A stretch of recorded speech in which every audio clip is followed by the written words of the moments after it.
What is child sexual abuse now? So we've talked about what a child is. The domain or the continuum or the range of the term sexual abuse is often the first thing that's misunderstood. So as you can see, sexual abuse includes something that we call sexual exploitation as well.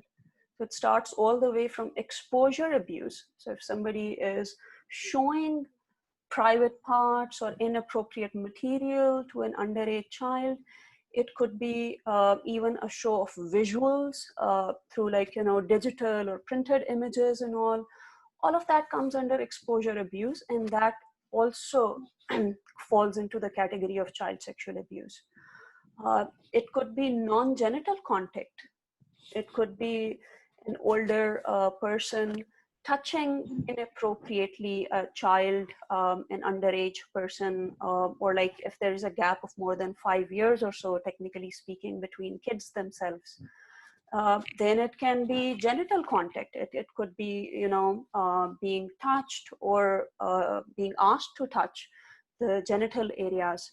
Or it could be something that's called the penetrative abuse. This could be the penetration of the sexual organs or things in general.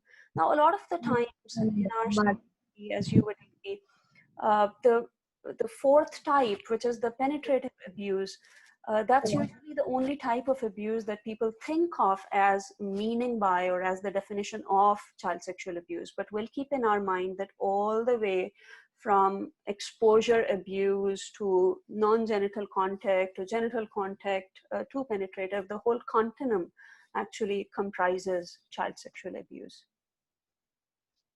So one stance out there is the view that child sexual abuse is not widespread. Okay, how widespread is it really? We have bigger problems around. Oftentimes you would have heard people say that, and we go like, sure, but do we really? Let's see. Statistics say that 1 in 6 girls, so every 1 girl out of the 6 girls, think of girls and boys around you, maybe in your family members or in the street that you live at, in the community. And 1 in 12 boys, they face severe sexual abuse at some point in their life as children. We're talking about the childhood there. And if you include the whole continuum, as we talked about, all the way from, exposure to non-genital contact to genital contact, if every type of abuse is included within that, then 1 in 3 girls and 1 in 6 boys face child sexual abuse. So I'd say just let that sink in.